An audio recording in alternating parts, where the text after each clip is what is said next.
Hey, what's up? Welcome back to my channel where I teach you how to create fitness from the inside out. If you've yet to subscribe to my channel, please do, and make sure to hit the bell to get notifications for when my next video is coming your way.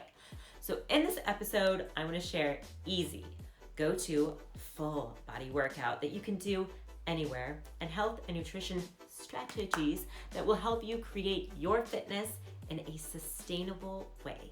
The purpose of this episode is to give you concrete ways to increase your health and vitality in a way that's easy for you. When you follow these tips and moves that I'm about to give you, you will feel revitalized, you will feel replenished, and you will feel energized. Now, this is a longer video. Because all this info might be hard to retain, I've created a guide for you to download, my free training guide with the workout, nutrition, health strategies that I'm about to give you. That can be found in the description below. So here's what you're getting out of this video: a workout, 4 movement strategies that can help you stay in shape, and 6 nutrition strategies that will help your life be easier and help you feel good about the body that you're living in. Okay friends, we're gonna start out with some movement. This exercise split is a full body workout, so you can just follow along, and it's equipment free. Plank.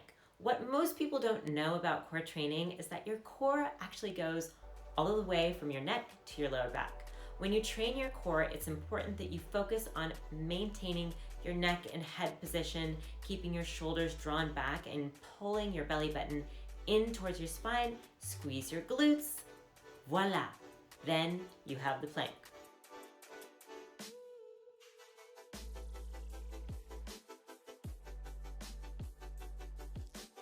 Lunges. Now for some good old-fashioned lunges. As you step forward and back, I want you to think about the glute of the front leg. This will help you with stability, and it will help you with that brain to booty connection.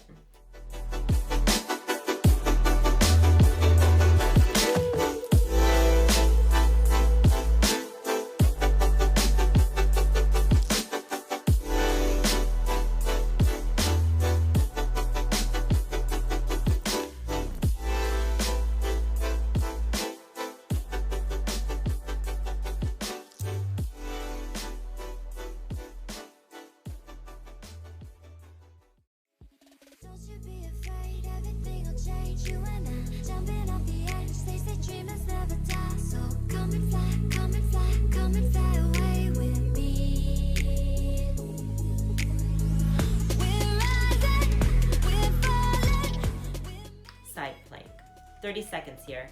Now back down on the ground for your side plank. The trick with this exercise is to pull your hips away from the mat as much as possible and squeeze your glutes.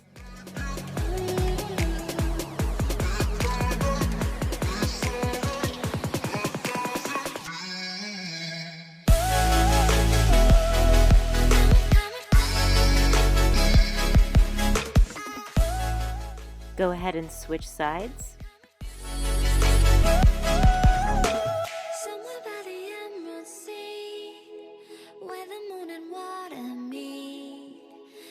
Close to harmony when the world is sound asleep. Something's gonna bring the change. Plank taps, 30 seconds here. All right, so you are gonna give me some plank taps. You wanna keep your core really tight, widen the stance of your hands and feet. Slowly move your hand to touch your opposite shoulder, keeping your glutes squeezed to your hips down. Place that hand down and repeat on the other side.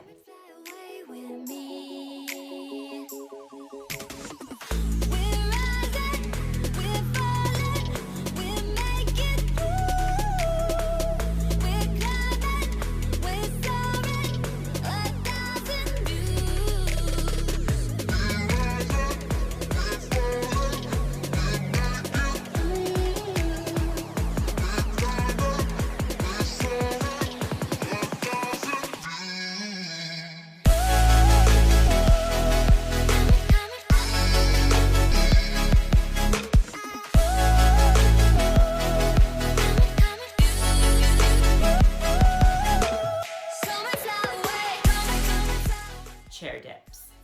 Now come to a chair tabletop for some dips. If this is a new exercise for you, don't worry about going down super far. Just keep your body upright and dip down with your elbows pointed backwards. When you come to the top of the movement, pause and squeeze the back of your arms. Come and fly away with me. Come and fly away with me. Come and fly away with me. Come and fly away with me. Come and fly away with me. Don't you be afraid, everything will change. You and I jumping off the edge. They say dreamers never die. So come and fly, come and fly, come and fly away with me. We're rising, we're falling, we're making through. We're climbing, we're soaring. Alternating leg lifts. Now lay down with your hands in a diamond shape behind your back, supporting your lower back. Bring one leg up and feel the muscles in your lower abdomen contract, and slowly let your leg come back down and switch sides.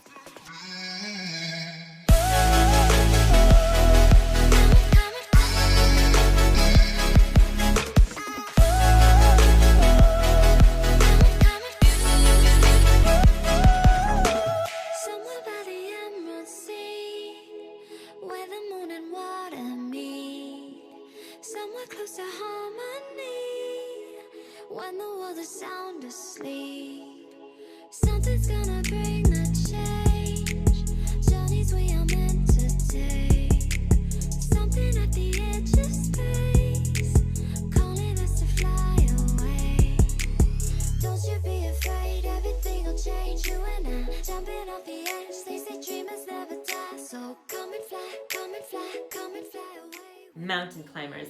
Come back into that plank position, second to last time. We'll start in the plank position, I promise. Bring your knee to the opposite elbow and come to the plank position, then switch legs. A thousand views.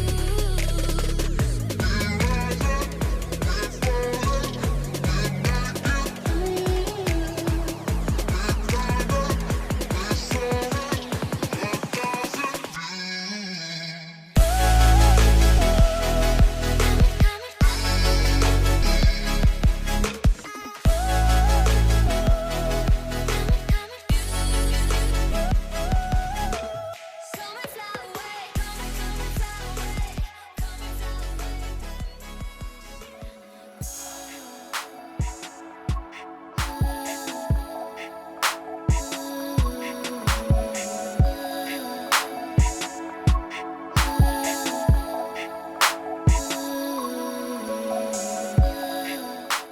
Side lunges. Now let's take that lunge to the side as you push back to center. Think about the glute of the leg that you're pushing with. That'll activate the glutes more.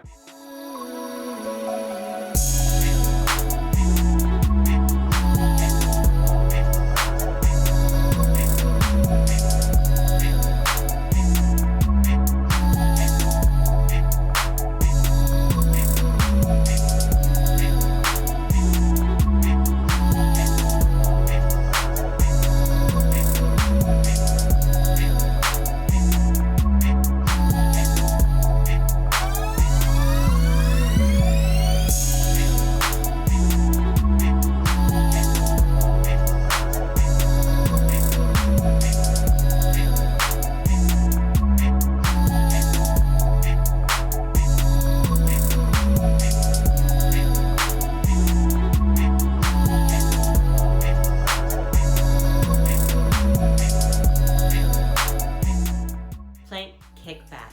So now that that's all done, let's target the booty and abs one more time. Go ahead and take the plank position. Last time, one leg back while you squeeze your glutes. Each time you raise your leg, you should be thinking about squeezing those glutes.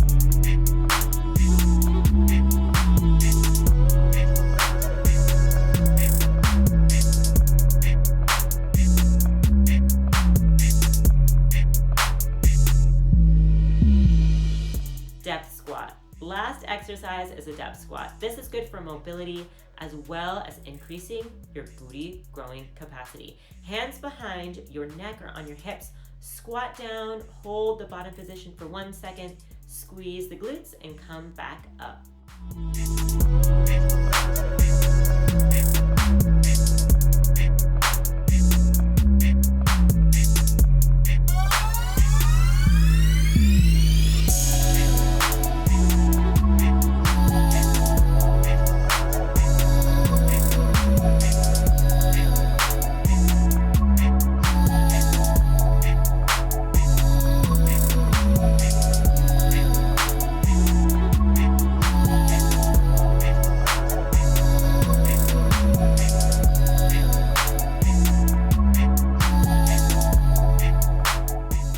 Did you like those exercises? Give this video a thumbs up, and if you want more, you can go to the link in the description below to get my free training guide for you with all this info in it. Let's switch gears now and talk about how fitness is implemented in your life. Daily intentional movement is probably one of the most important things for humans.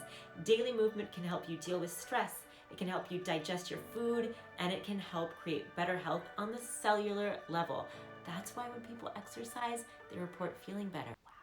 With movement, there are 4 key ways that we're going to look at here: cardio, resistance training, HIIT, and agility and balance.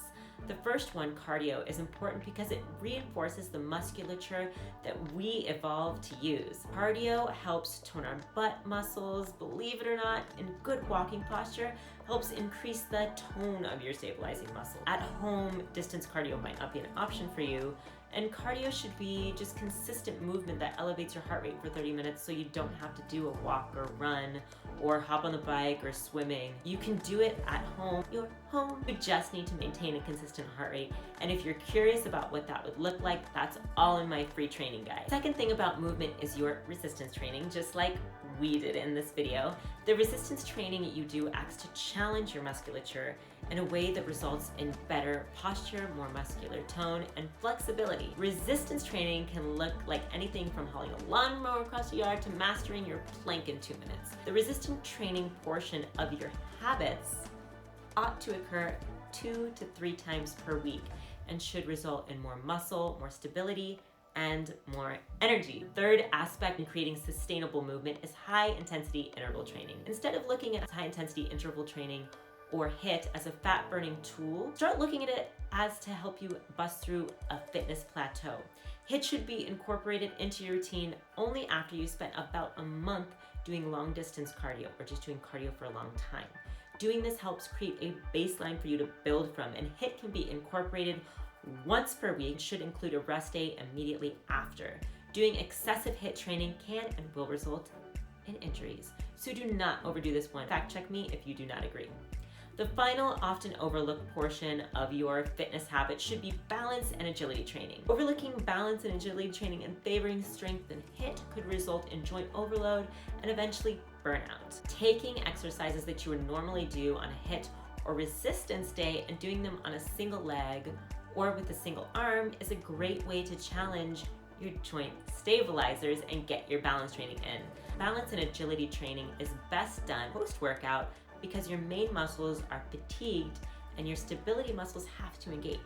In the workout today, there was a little bit of this, and truth be told, this is super easy to incorporate, so you got no excuses. So I just threw a bunch of workout info at you, and you may find it hard to remember every single detail, so make sure to use my free training guide that I have for you. So that's the movement portion, and now let's talk about nutrition. And let me just say, I feel like there is a lot of diet information out there in the world, and I want to assure you that I am not about to share the next hot diet with you.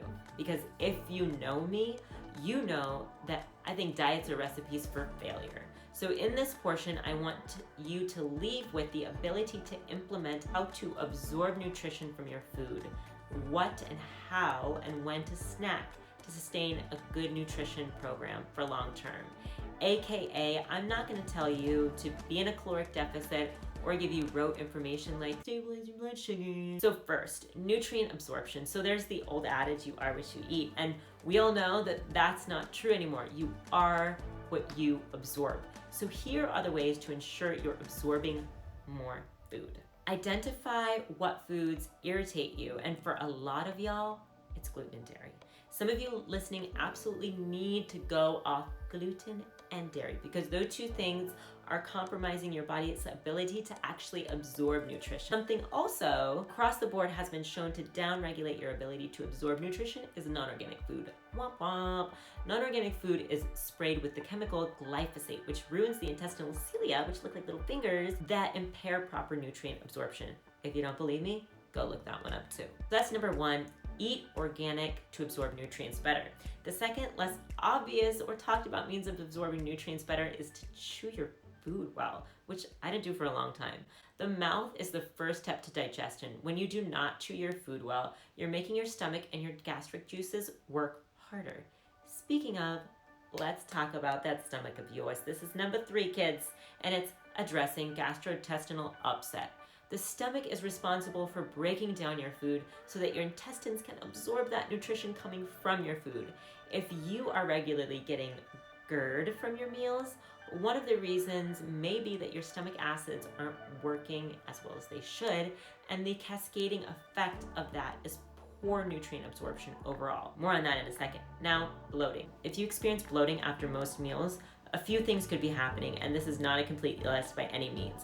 Most commonly when this happens, this could mean that you are drinking too much liquid with your food, or that you are not breaking down the nutrients enough. In either case, it leaves whole pieces of food in your intestines, which by the way, your body doesn't use, that's why you see it in your pooping. And the last reason is that one of your valves in your intestines is leaking bacteria to move into other places where it just shouldn't be. If you have GERD or regular bloating after meals, please seek a doctor or nutritionist's care. The final way to increase nutrient absorption is to eat while you're calm and digest while you're calm. Eating while you're calm increases your right brain activity, which holds the neurotransmitters for rest and digest keys. These neurotransmitters are triggered to have the cascading effect of good nutrient absorption. And when you don't have this, you could have the opposite effect, like bloating, gas, and poor digestion. If you are like most of us and eat on the go, after and before a meal, take 3 or 4 calming breaths.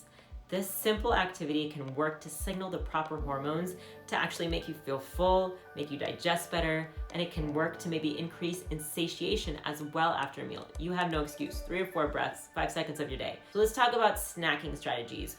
Most of us snack in the day. What you snack on and how you snack are more important. Are you a desperate snacker who waited too long to eat and is now literally eating anything they can get their hands on? We all know that waiting too long to eat, it happens. And we all know that eating like this royally screws with your blood sugar. But do you know the ways to set yourself up for success here? Prepare. Proper planning prevents piss poor performance, people. I got that from my boyfriend. He built stuff. So if you plan for snacks and choose those snacks that are healthy, you will have an increased odds of maintaining good health. Amazing. In the worksheet I have for you, you'll see 5 categories of snacks that I suggest: fruit, fat, protein, vegetables, and a treat, and you'll be able to brainstorm diverse snacks so you can not only be empowered with ways to eat well, you'll have an arsenal of snack go-tos that you can choose from before it's too late. Finally, the last imperative tip I have for you is the 70-30 rule. No one is perfect, and no one is gonna have perfect nutrition 100% of the time.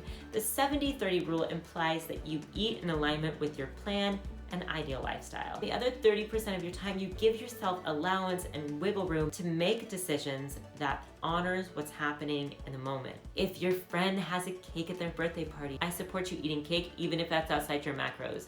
If you are on the road in traffic and forget to bring a healthy snack from home, a peanut butter Clif Bar is gonna be okay. Part of good nutrition is about having a good relationship with food. Remember, the way to increase a sustainable lifestyle is through self-knowledge and implementing a self-care system that helps you feel good in your body and feel good about your impact on the planet. Download that free training guide that I have for you, where I have all this information, even the workout. When you follow this guide, and trust me, all these things are super easy to implement, you will feel better in your body. Thank you so much for watching this video. Make sure to hit the bell and subscribe to my channel so you can be in the know about when my next bicep pumping, booty building, ab sculpting workout is coming your way.